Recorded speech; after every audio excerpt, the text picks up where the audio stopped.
This is Matt doing a video update, show my skin and my progress. I think my last video was a couple months ago, just about, and I was going through an outbreak there. It's part of the crazy rocky road of healing, right? 2 steps forward, 1 step back.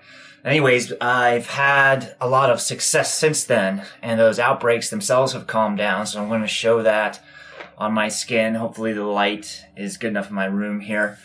And then I'm going to go through supplements that I take, my daily diet, how I approach that, and what I use for shower, for soap, for bathing, for cleaning. Figure that might be very useful for warriors out there who are trying to decide where to best prioritize their efforts and actions, and of course budget as well. And but first things first, let's go through a little skin update. Hopefully, like I said, the lighting is good enough in here.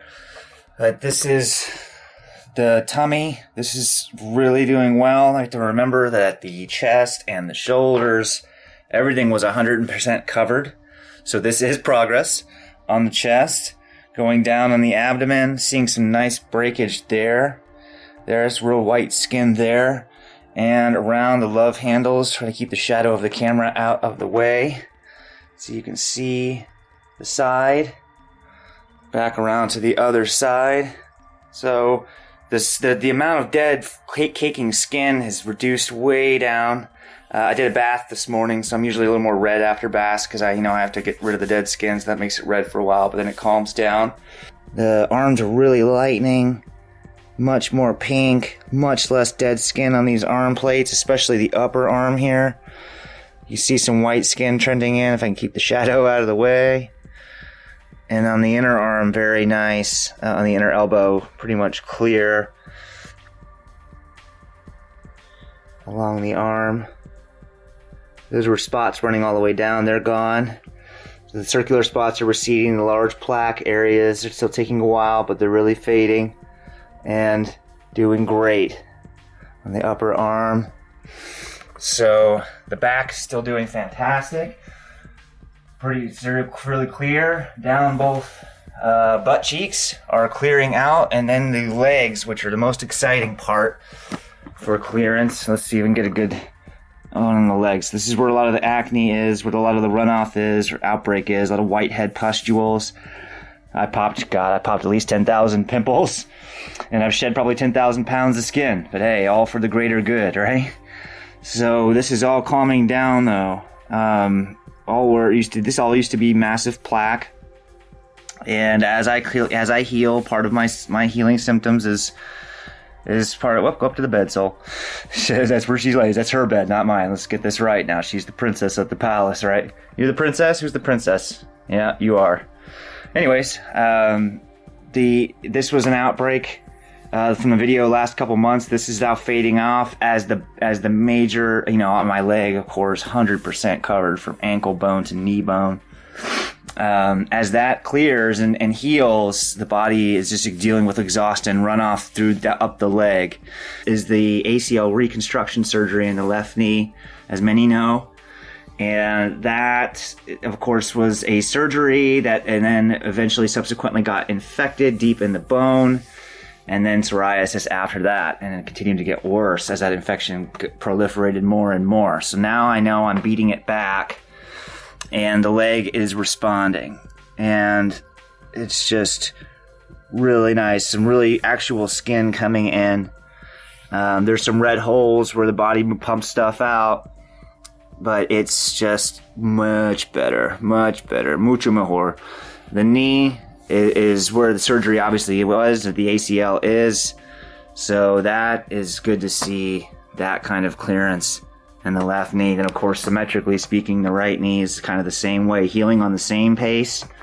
Once again, the breakout from a couple months ago has now been receding as the leg goes through fundamental clearance, the lower leg.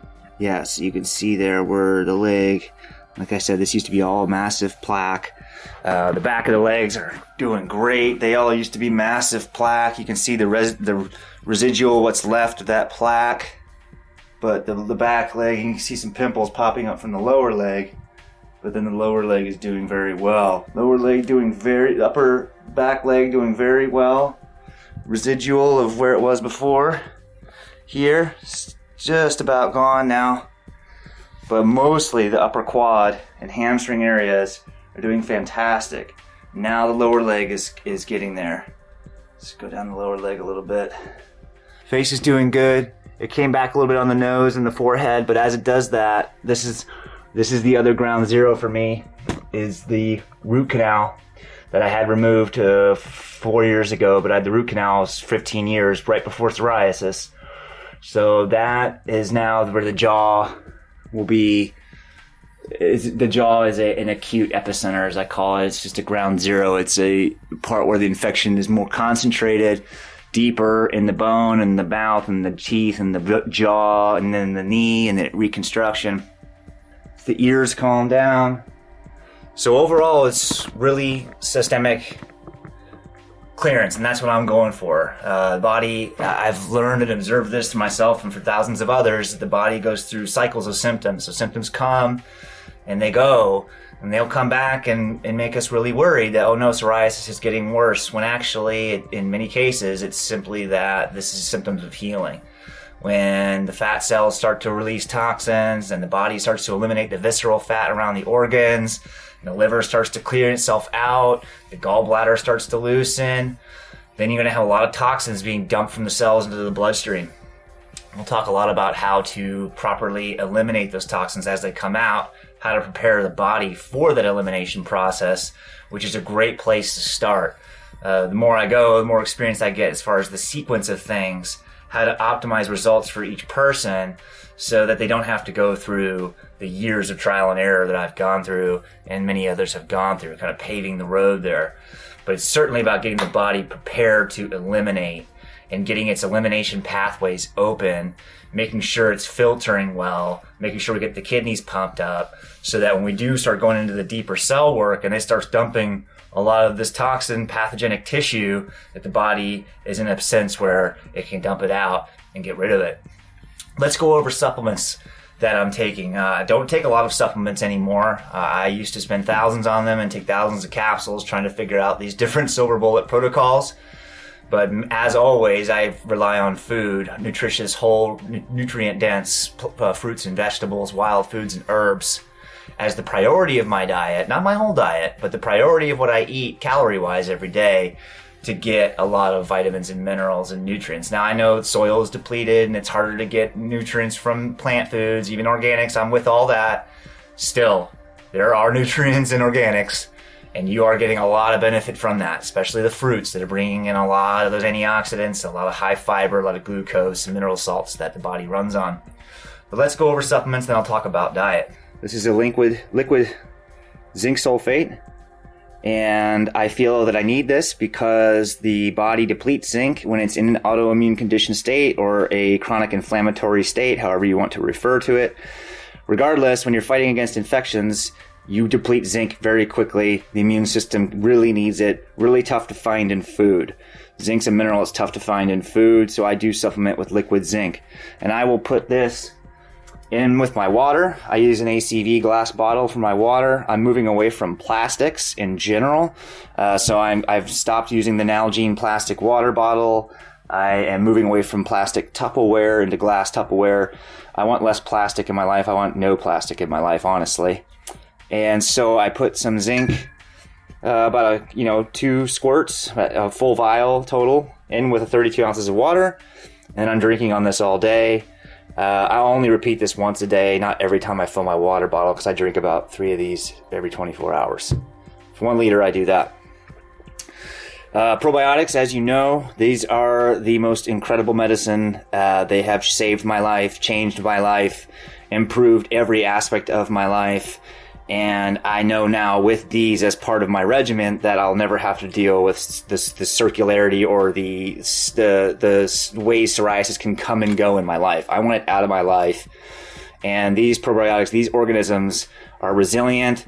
They're plant-based. They go right along with a plant-based diet. They consume the complex carbohydrates that we cannot digest in the colon, and they clean out the colon, the GI tract, and they create a new ecology, a new way that things go. And that kicks out the pathogens, the H. pylori, the C. difficile, the strep, the staph, these pathogenic, vicious microorganisms that have had control of the gut microbiota are now getting knocked out, and hey, you don't have to leave, but you can't stay here. So this is my other major supplement. This is Cannabidiol CBD oil. This is a full spectrum entourage effect CBD oil from the hemp plant. There's no psychoactivity. It doesn't make you high, but it does everything else for every other system of the body. It's absolutely incredible. It still helps me mentally, helps with anxiety. And what I do is put it in this. This is called a battery or a vape mod. And these are little cartridges that I got that I put the CBD oil in the cartridge. It's a simple one button mechanism. And I just take a rip, about 3 rips. I breathe it in very deep and assimilate it that way.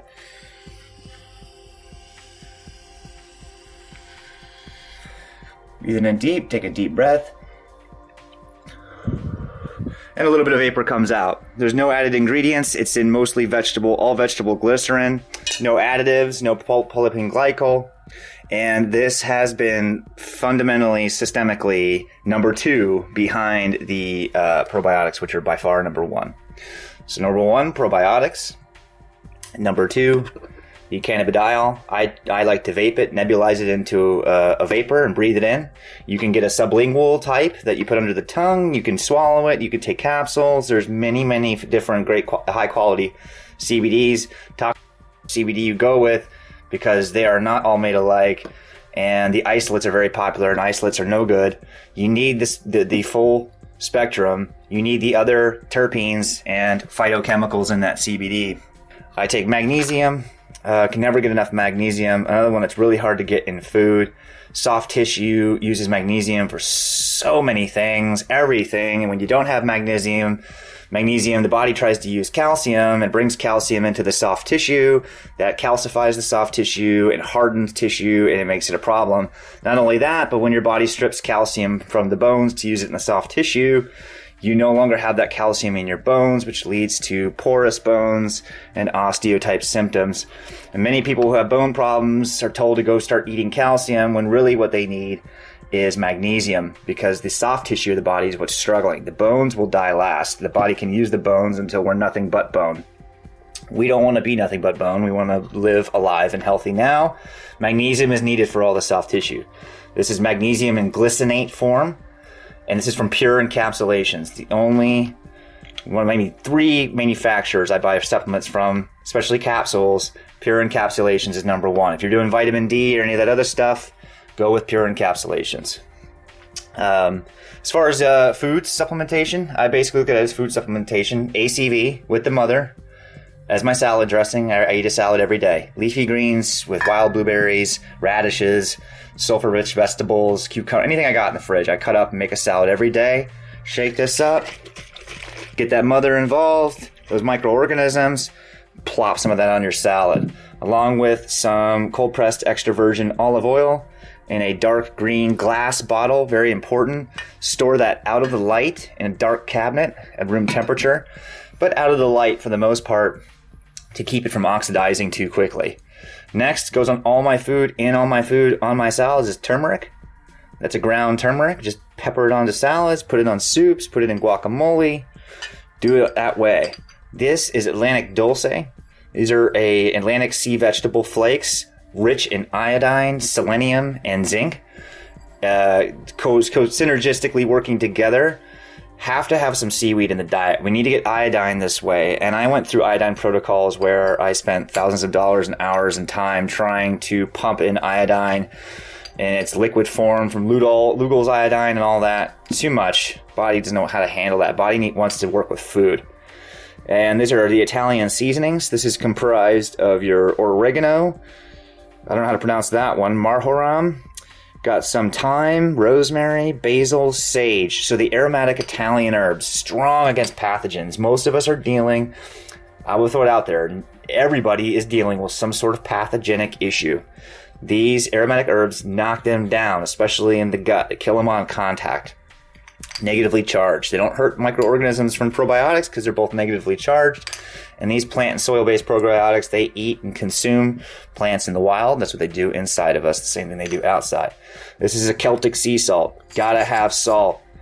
Gotta have a good, a decent amount of salt every day. A couple teaspoons of this real Celtic sea salt or pink Himalayan salt, unrefined from the ocean, never seen a factory, just scraped from the beach, sucked out of the sand, put into a bottle, into our bodies.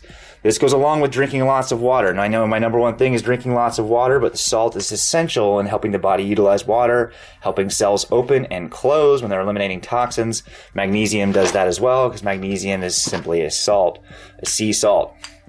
That's cinnamon. I throw that in my coffee. Not a huge power herb, but then I put some flax seeds on my salad. I also get chia seeds and a bunch of different types of seeds, pumpkin seeds. That gives me crunch. High fiber feeds probiotics. They're prebiotic food in the gut. Anything with high fiber from diverse sources. So let's talk about diet. It's a good segue. High fiber diet from diverse sources. Fruits, vegetables, wild foods like coconut, herbs like we just went over, some of the Italian herbs, the turmeric, seeds, nuts that are high in fiber. There's legumes that are high in fiber, high quality. Just go organic, go organic, go organic. Now, organics still use certain pesticides, and they still have to wash their food, and they still have to produce it and drive it around the country, but they aren't using conventional pesticides and conventional herbicides, and we must stay away from those conventional hardcore pesticides and herbicides. If you don't, then you're continuing to add fire. You're adding gasoline onto the fire in the liver. So you're trying to do all this work to eliminate and set your body up to eliminate, but then you're continuing to add in chemicals that hinder that process and add to what needs to be eliminated. Does that make sense? So you don't want to add more gasoline onto a fire you're trying to put out. You want to cool the fire off, put water around it, eliminate the flame, and dump the fire that way slowly over time. But if you keep adding in those conventional chemicals, the body has to deal with them. And we'll talk about household chemicals in a second and wash. But as far as the food, which is most important, especially you're going to spend money on all these plant foods, you're going to push yourself through this. Go organic when you can. My personal rule is go organic when I eat the skin, stem, or leaves. For my celery that I juice, I get organic celery. If I don't have organic, then I go without juicing. That's just where I'm at now. You don't have to do this. If you can only get conventional, then get conventional. You just have to take it, soak it in this stuff. This is a concentrate. I'll put a link in the notes. And this will last you years. Put a tiny bit in a basin of cold water, or any sort of container. Soak the conventional produce in this stuff. Rinse it very well before. Rinse it again after. That gets a lot of the herbicide, pesticide off. Not all of it, but a good amount, so that you're eating less of it. That's the key. So if you can only get conventional, go conventional. Just soak your grapes, your apples, anything you're eating the skin of, the celery, the leafy greens. For leafy greens, since I eat a lot of them and I like to get a good blend, I get the organic bucket that has the different microgreens in there. So you'll get some red leaf, butter leaf, green leaf, some field greens, and spinach leaves. That's what I like to do. I might also get spinach leaves, add more spinach, because that's a powerful herb, or powerful lettuce. But I'll usually get that leafy greens. But any conventional produce, you want to soak it in some sort of concentrate or a white vinegar, something, to get as much of the pesticide off as you can. So back to diet. So in the morning, I like to start off with a liter of water with lemon or lime squeezed in. If you can't do lemon or lime, you can put some thin cucumber slices in, sit it overnight in the fridge, let the cucumbers suck into the water, some crushed mint, something that's going to bring in electrolytes to the water. You can also do this, especially when I'm doing an intermittent fast and I'm drinking nothing but water for, say, 12 to 20 hours. You still need salt while you're doing a water fast. So you can sprinkle a little bit of the Celtic salt into the water, bring some minerals back into the water, turn up its electrical charge. That's another nice thing to put into the water. I'll do that sometimes. And then, like I said, I put some zinc in water too. But I like to start off the morning with a full liter of lemon water. Squeeze a whole lemon in there or a whole lime, and I start drinking that. And I like to have that down in 10-15 minutes. Number 2, I have my organic celery out. I wash it, I rinse it, I cut it to fit into my juicer, and I begin to juice it. I also put organic cilantro in my celery juice. That's because I want the extra power cilantro has as far as eliminating heavy toxins. It has a prowess for doing that. That's my personal choice. Celery is the core ingredient. If you can't take the taste of celery, then add in some grapes or some slices of apple to sweeten it up until you can get used to the celery. Celery juice fixes the stomach. The faster we fix the stomach, the faster we get past all the chronic digestive issues, the GERD, the reflux, the hardened gallbladder, the pancreas that doesn't produce insulin, the resistance of insulin in the cells, all of that starts to get changed and starts to change biochemically when the stomach gets fixed, because food then begins to finally be digested properly before it gets dumped into the liver. Then bile has to stop coming up from the liver to help digest in the stomach. And you're also knocking down pathogens that have been living in your weak stomach, feeding on the nutrients of the highly refined processed foods that have maybe been eaten in your life. It kills those bacteria back down where they're supposed to be, not in the stomach where they get more aggressive. So the celery juice is key. I take a capful of my probiotics. I get my yoga mat out, put that on the floor and do my yoga poses and my Qigong movements. And I will make a video on those as well for sure. But yoga is essential. And then I grab out, I don't have it right with me, but it's the probiotic spray. I spray that on my body, the skin loves it, sucks it right in. Those microorganisms go right in to change the ecology on the skin. We have a whole microbiome on our skin. We have a microbiome in our eyes, a microbiome in our genitals, a microbiome in our nasal cavity, a microbiome in our gut, of course, and microbiome on the skin. Trillions of bacterial cells that can really change the game for us who are suffering with chronic conditions and a malfunctioning immune system. Have to train the immune system how to come back to balance. Regulatory cells, Tregs.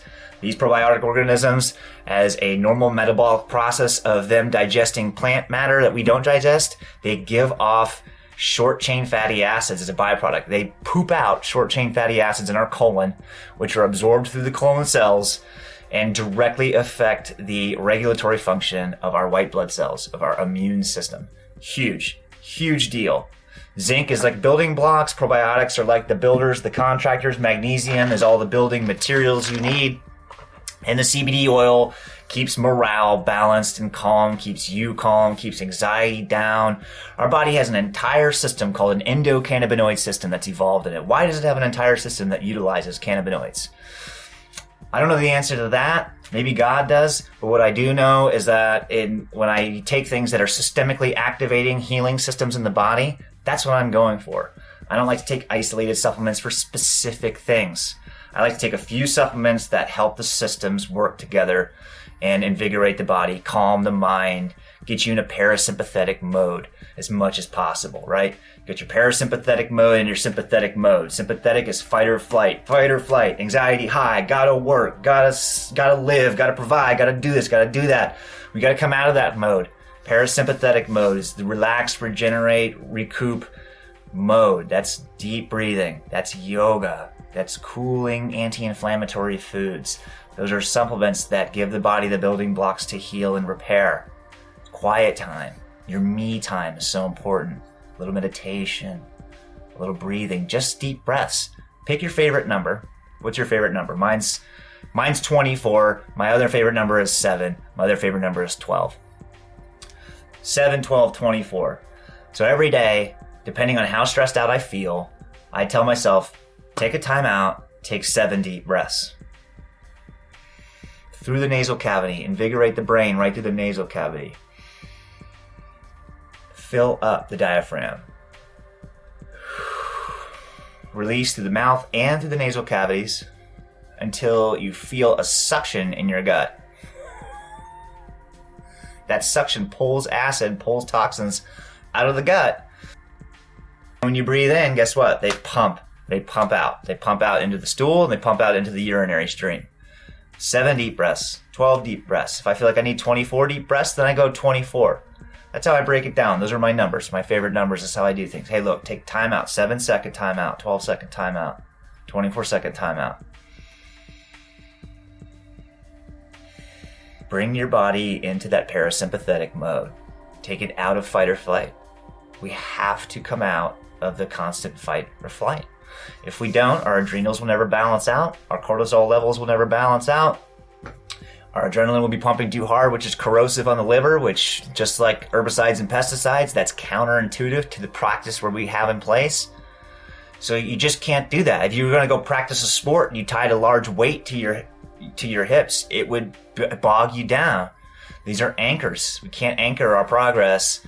And that's why this is a lifestyle. This is not just a diet. It's not just changing what you eat, eating more of that and less of that. That's really important. Absolutely. But if not working on the mind, working on the spirit and calming down, working on emotional release, all these need to be considered. There's a lot to talk about. So on that note, I am going to be launching my podcast here right towards the end of the year. I'm really, really excited about this. It's going to be a bi-weekly, maybe once a month radio show. I'm going to be doing interviews with the experts that inspire and educate me, talking specifically about psoriasis, but also about other conditions as well, because I know that a lot of us suffer from multiple conditions. And I will be doing interviews with them, with doctors, with researchers, but also more importantly, interviews with you, with veteran warriors, with people who are making progress at home. I want to get these interviews out there so individuals can talk about their natural healing practice and then maybe come up with more relation points that people can really hit on to help get going and help stick with things and build some accountability partnerships. So look forward to that podcast. I cannot wait. I'm in the midst of getting some equipment right now, a microphone, things like that. And then, of course, I have to go through, schedule a lot of interviews, come up with the questions, and lots of work to be done. And I have been working a lot lately. That's why I've been kind of absent the last few months. I've had a lot of project work come in for my company, which is great. Put away a little savings. Now I can get back to this stuff. I'm truly passionate about this. Truly passionate about it. So look forward to the podcast and look forward to that bi-weekly inspiration. So last, as far as stuff that I use, okay, this is for the bath. This is coconut oil, unrefined virgin coconut oil. I put that in my bath water. It makes it nice and lubricated, so it's easier for the skin to release the dead skin. And I'll rub that on as well sometimes, not a lot. I typically use it in the bath. This is a coconut water shampoo that I got at Target. And that is really nice. And this is the body wash that I use, the Shea Moisture Body Wash. Get that at Target as well. Lasts a long time. This is the probiotic essential oil shampoo. I also use this as a body wash on my spots and red areas. This is from the same company as the probiotics. They make a shampoo great for scalp psoriasis and psoriasis of the ears and face. Let that sit on for 3 or 4 minutes while I'm finishing up in the bath. Rub it in really good. Castor oil is the oil of all oils. This is it. This is saving my lower legs in places that would be nothing but scar tissue after this is said and done.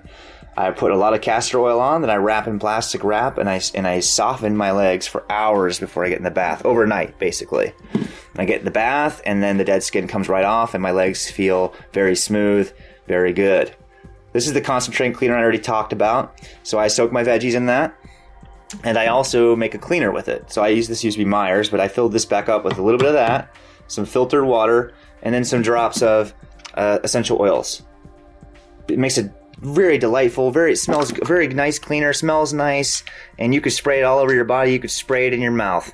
That's why one of my cleaners is non-toxic cleaners. That's what I do. And it saves me a ton of money, not buying refills of that all the time. Just a couple drops of essential oils, a little bit of that, and some filtered water, shake it up. You got that for cleaning all of your surfaces. I clean dishes and everything with this stuff.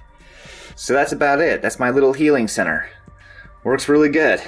My main thing with diet is I graze on fruits throughout the day. So I'll have an apple, or I'll have some handful of grapes, or a bowl of frozen wild blueberries. Then I will typically go a couple hours without eating anything. Then at night, I typically start evening with an avocado smashed in a guacamole, so fats, and leafy greens, olive oil on my salads, maybe a little coconut oil on my salads, some starchy vegetables, higher fat content, lower carbohydrate content. So ketosis is when you're coming in and out of ketosis, when you're burning carbs or proteins, then going into a fasting zone, and then coming into a 2-to-1 fats ratio. Avocado, plant-based oils, coconut, avocado oil, cold pressed olive oil, things with higher fat content, some starchies, meats is fine too. Anything with, whatever your case is there.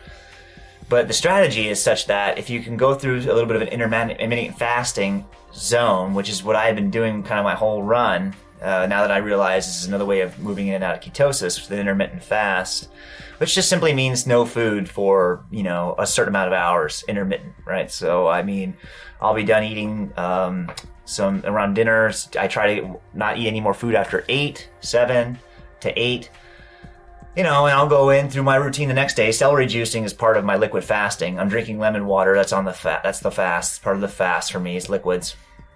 Now that's not technically a fast. Celery has calories in it, so that's not a technical water fast. But I mean, who's pulling strings here? I'm not about getting this just perfect. I'm here about finding this sustainable, what works for me mode, what's healing my body. And it's a lifestyle now. I mean, I'm never feel starving. My temptations are way down. I'm running just fine. I get great sleep. I work well. My mind, I don't get any burnout in the afternoon. So it's not like less calories has, given me brain fog or made me tired. I have way more energy now than I ever did back when I used to eat loads and loads of food. Reality is that the human evolution in our species isn't one that ate a lot of food all the time, up until food was easy to get. And so the body evolved into a sense where when it didn't have food and it was going through these fasts, that's when it worked on repairing itself. And then say you come across some berries and you gorge on berries, and then you would rest because digestion does require a lot of energy. That's when people do burn out after they eat lunch. They eat a lot of huge lunch, maybe a lot of meat or highly processed refined carbohydrates, require a lot of digestion.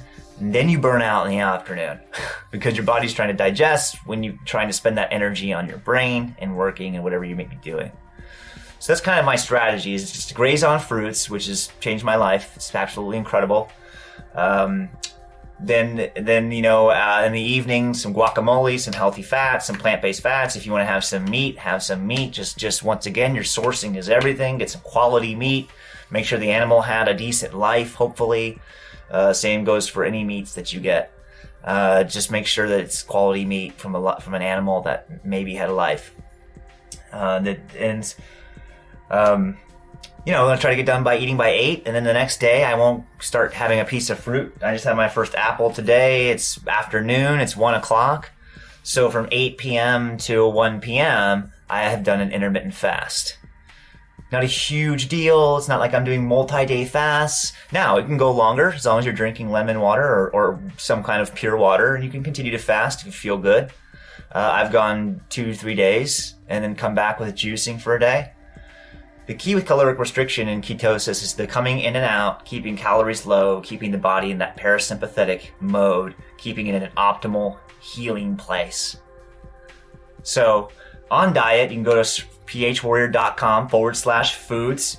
That's where you're going to see my spreadsheet of everything. And that first column is all the foods to focus on. These are foods from my research that are in a priority list. So the foods at the top are more important than the foods at the bottom, as far as what they do for the body and how they help you heal the skin, the liver.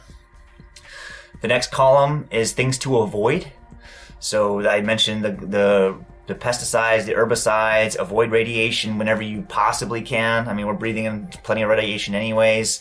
Stay away from Roundup, stay away from spraying your house with roach killer. That stuff is bad.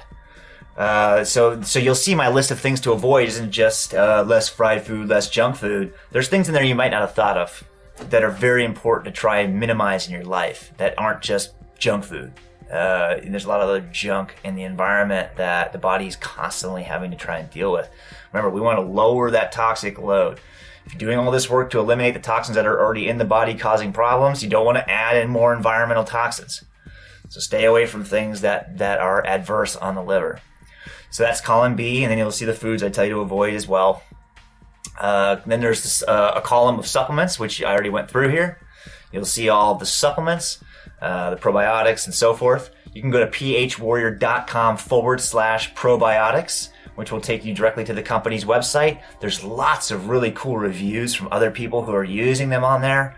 If you are going to go with the probiotics, I ask that you stick with them for 3 months. It takes a while for this new gut ecology to form, for these plant-based probiotics to have an influence. They're transient, they move through the body, but as they move through, they influence your resident gut bacteria.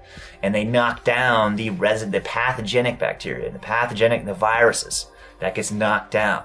And then they start to regulate immune function. You really see it. Especially if you're hammering towards the diets that I suggest, which is 30, 40 grams of fiber a day.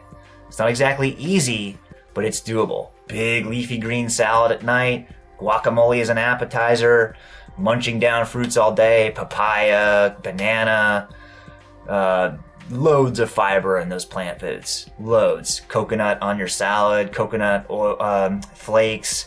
The spices have fiber. Put some nuts in your salad, make up some organic legumes and put those in the fridge and eat down those. Have lots of fiber. So just think about a fiber-rich diet, fiber-based diet, whole foods, nutrient-dense foods. And if you still have days where you eat junk food and you eat stuff you want, and you have a pizza night and you have a glass of wine, I don't care about any of that stuff. I'm not here to be the food police.